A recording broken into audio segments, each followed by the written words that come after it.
Okay, sorry about that. My phone rang, and apparently when your phone rings, the video stops. So before the video stopped, I was saying let's put together a probability histogram. So this is just a made up one, all right? So I've got the different x values, 7, 8, 9, 10, and 11, and I have attached probabilities to them. Now the one thing when you're making one up, make sure that these probabilities add up to 1. So you're probably not going to make one up, but since I did, I better make sure. So there's 3, 4, 5, 6, 7, 8, 9, 10, carry the 1. Okay, so we're good, just making sure there. Now I'm going to ask you to do a couple things here. We're not jumping right into expected value. The first thing I want you to do is to forget about these probabilities over here. Just focus on the 5 different outcomes. Okay, of the 5 different outcomes, or those 5 different numbers, if I asked you what the mean was, now in this case it's kind of weird to ask for the mean, but I can always ask you to find the mean of 5 numbers. So add those guys up, divide by 5, and you should equal 9. Okay. But now what I want you to do is I want you to look and take the probabilities into account. This says that the mean or the average number should be 9, but when you look at the probabilities, what are you actually expecting to get? So the probabilities attached to it means that that 10 is a lot more likely than everything else. So if it was going to be one of these numbers, I would go for 10. Okay, I wouldn't bet on any of the other guys. I would bet on 10. I hope you guys see that, right? That 93% or 0.93 is quite a high probability. But the mean told us 9. So what we have a problem here is the mean says 9, but if we attach the probability, we want the answer to be 10, and that's where the expected value comes into play. So this guy isn't really cutting the mustard for us. So what we're going to do is find expected value and see if that gives us an answer of 10. Now, the easiest way to do this is to create your own extra column here, and we're going to do this x times p of x.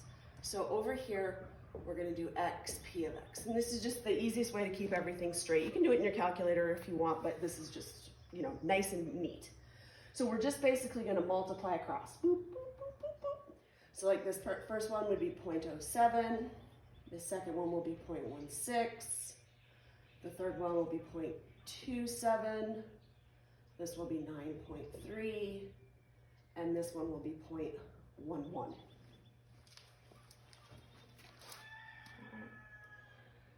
So we've multiplied across, and now we need to add up.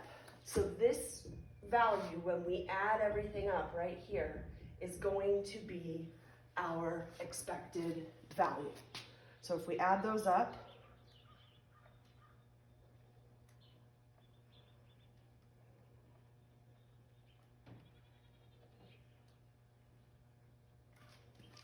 I got an answer of 9.91.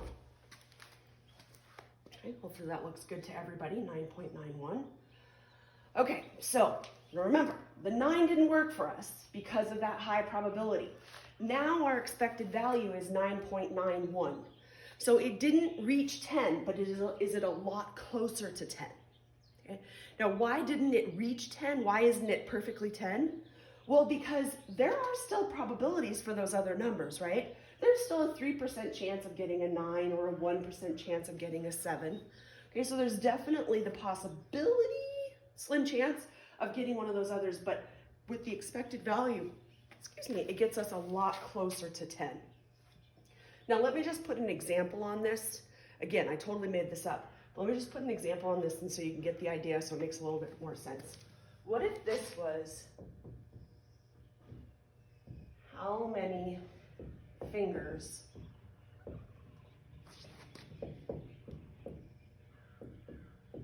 people have?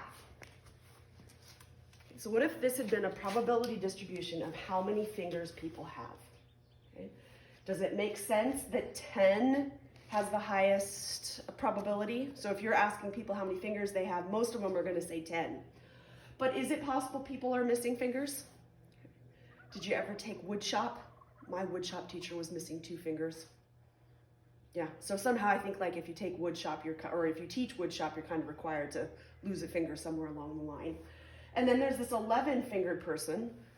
It could happen if you ever watched Princess Bride, right? So again, I just made this up, but the idea is this is where the bulk of the probability is, but these are also likely, okay? They can happen. So now if I asked you, how many fingers do you think people have? And you only had these 5 numbers and you had an answer of 9, that wouldn't look very good, would it? You'd be like, wait a minute, there's a problem here. People don't have 9 fingers, because that probability needs to really come into play. So instead of using our good old mean, which we fall back on a lot, we're going to take a step forward, include the probability, and now we're going to use the expected value.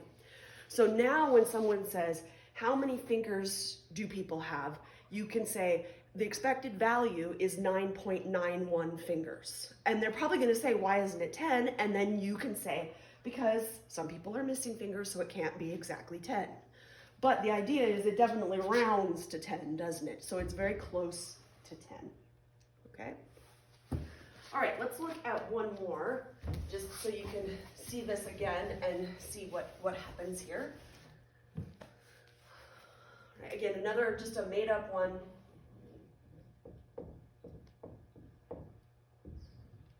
So let's just go with 0, 2, 4, and 8.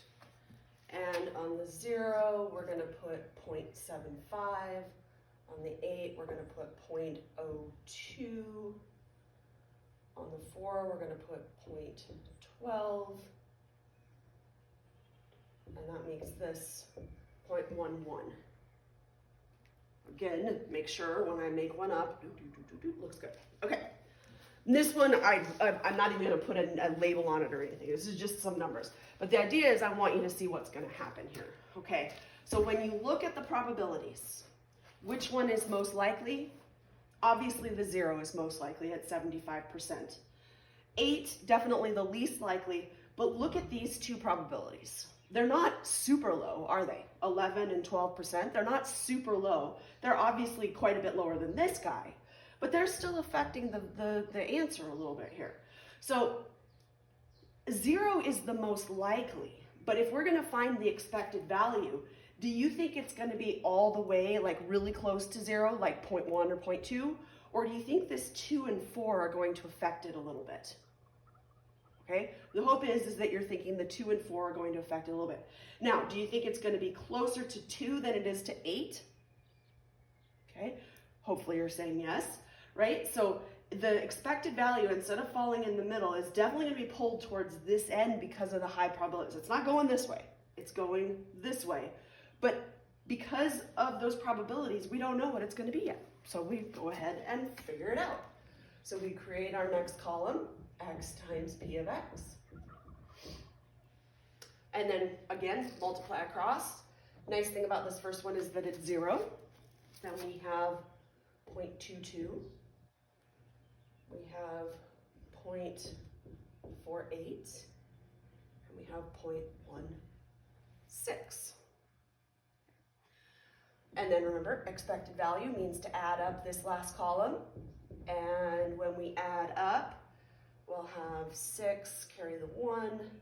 So we'll have 1, 2, 3, 4, 5, 6, 7, 8.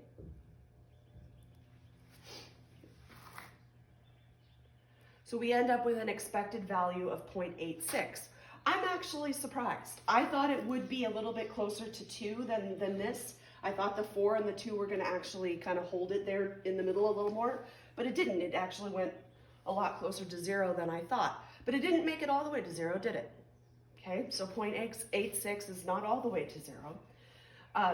But it gives us an understanding of what we're expecting when we think about the probabilities. Okay, that's what expected value is all about. Now, why are we doing this? So like I said before, we're doing this to bring our probability back into the statistics world. But expected value has one huge use in statistics. So the expected value, gets used on a daily basis. It's used in every part of your life without you even realizing that it's being used. So expected value is used by insurance companies. So car insurance, health insurance, insurance companies, life insurance, any type of insurance that you have or you're going for, the insurance company has someone in a little room in the back working out expected value. And those people are called actuaries, okay? And really they spend all their time working on expected value, finding probabilities, finding different outcomes, and they make a lot of money, okay? Being an actuary is a big money-making job for statisticians, like $200,000, $300,000 a year. And the reason why is because the insurance companies are greedy, right? And they need to know this expected value down to like the cent, or their company might not make enough money. So they're willing to pay their statisticians, their actuaries, a ton of money to make sure that they get things right.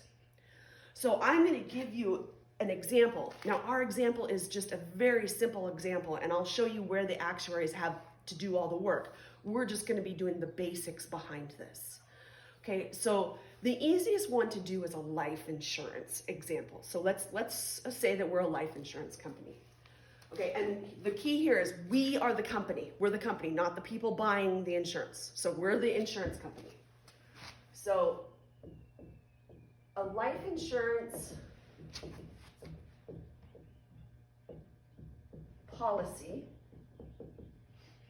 sells for, again, I'm just making this up, $800 per year.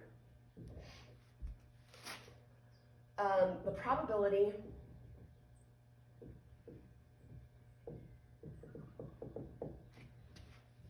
of living out the year is 0.9987. This is what happens when you make up problems. I didn't tell you how much life insurance. I totally screwed this up. A life insurance policy, but we need to add something else here. We need to know how much insurance we're giving away. So we'll say a $200,000. Okay, sorry. So our life insurance policy, we need to know how much insurance these people are going for. So let's say that they're looking for $200,000 in life insurance, and it sells for a premium of $800 per year. Then they tell us the probability of living out the year is 0.9987. We want to find the expected value. Okay, so if we want to find expected value, it means that we need to set up something that looks like this, okay? And that's what we're going to do. We're going to go with X, we're going to go with P of X, and we're going to work this out. So let's think about this. We're selling life insurance, so we truly only care about two things about our the people that we're insuring. We only really care whether or not they live or die. I mean, I know it's sad, but again, we're a life insurance company. We're a little bit greedy. So we only care about living and dying. So those are our two outcomes. Either the person lives or the person dies. Now, if the person lives, or the probability that the person lives is given to us, this is 0.9987. And that number right there is what the actuaries spend a lot of their time calculating. So if you're going for life insurance, which not many of you probably are at this point in your life, but life insurance companies always ask you questions about your health and about your background and about your activities. So if you're a smoker, then there's a bigger chance that you're going to die.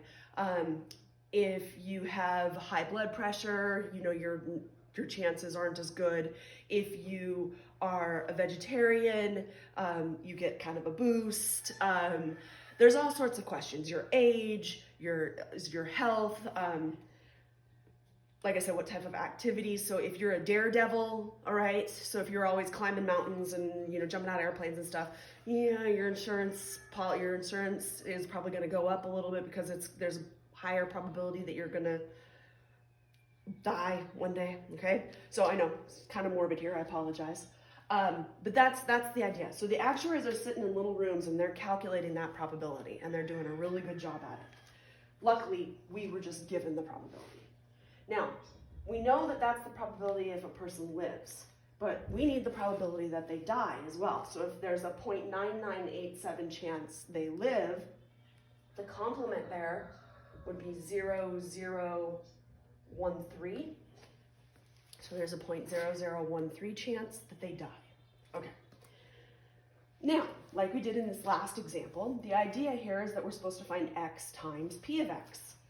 But right now, our x is not a number, is it? So we can't multiply live times that or die times that. It doesn't really work. So what we need to do is attach a number to the living and dying. Okay. So if the person lives the year, okay, as the insurance company, what do we get? Okay. They're going to pay us our $800, aren't they? So we're going to attach an $800 to the living.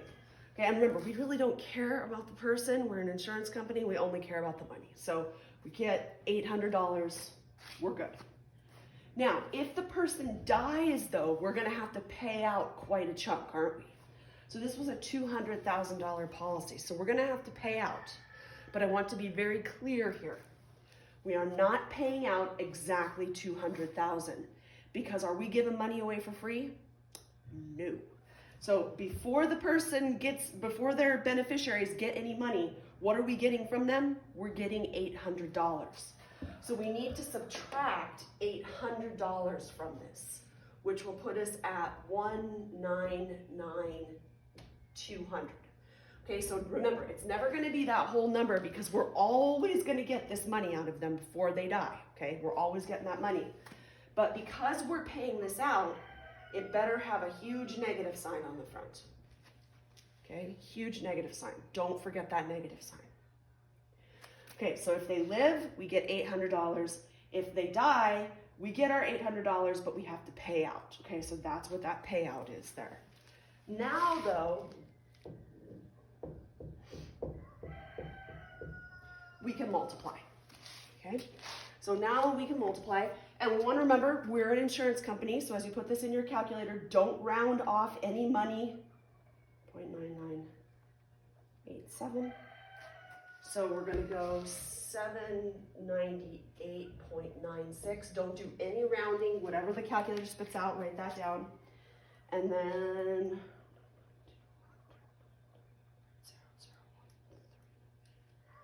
this guy is going to be a negative 258.96. Okay, that's what I got at least. Okay, hopefully that looks good to you. So don't forget that negative sign. So now, expected value means we should add those up, but because of that negative sign, we're actually subtracting, aren't we? So if we go to find our expected value, this time it's a subtraction problem. So 798.96 minus 258.96 is 540.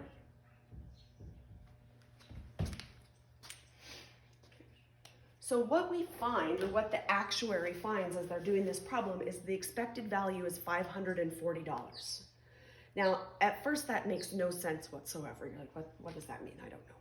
Okay, because here's the thing. The person is either living or dying, right? So to the insurance company, they're either $800 or they're this huge negative number, one or the other. So where does this 540 come into play? What does that mean? So then we need to take this one step further. As an insurance company, how many people do they insure? Do they insure one person? Because if an insurance company insures one person, then that year they're either making $800 or they're losing close to $200,000, right? Not great. So an insurance company needs to have a lot of people they're insuring.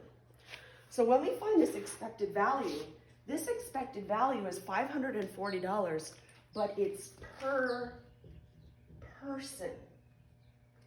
So if an insurance company insures 100 people or 100,000 people or 1,000,000 people, okay, the bigger the better, the closer it's going to be to this 540. So think about this. If an insurance company insures 1,000,000 people, just to use a nice big round number, of those 1,000,000 people, let's just be honest, in a year, are some of them going to die? Okay, of 1,000,000 people, you're going to get some that have died, which means that the insurance company is going to need to pay out, aren't they? So however many, the handful of people that die that year, they're going to have to pay out. But all 1,000,000 of those people are turning in their $800, aren't they? Okay, so all of those people turn in their $800. So there's this big thing of cash sitting there. And yes, they're going to have to pay out a little bit when someone dies. Okay? But at the end of the year, because of all the people that have lived compared with the people that have died that year, it will come out, it'll balance out as if they made $540 per person. And that's taking into account all the money they've paid out. So if they've insured 1,000,000 people, ends up that they're making $540 million that year. And that's with the people that have died. So they're making an incredible amount of money, aren't they? Okay. So this is the way they do this, but they've got to be able to insure a lot of people. It doesn't really work if they're insuring 1 or 2 people, because then these numbers are very drastic. Okay, it's either 800 or it's this. But as you start to insure more people, like the law of large numbers, then we see things start to kind of even out, and we come out with $540 per person. Now, let me be clear here. This is my insurance company. I made this problem up. That number is a bit high, okay? Most insurance companies, I mean, sure, they'd love that. If they could get that out of you, they'd be happy. But most insurance companies are not looking for an expected value anywhere near that high. An expected value of around $150 per person is normally pretty good, okay? So, my made-up example means that we are a really greedy insurance company, super greedy, but it still gets the idea across. So let's say that you were to set up an expected value problem like this, and this number became negative. So if that number is negative, think about this for the insurance company. If this number comes out negative, it means that they're going to lose money per person. Okay, which means at the end of the year, are they making a profit or are they going deep in the hole? Okay, they're going pretty deep in the hole, aren't they? So this number, we want it to be positive. The greedier we are, the bigger we want it to be. Again, the norm is between 150 and 200. Okay, but if this number goes negative, it means that we got to come over here and do some fiddling. So if this number is negative, the best thing to do would be to up this guy.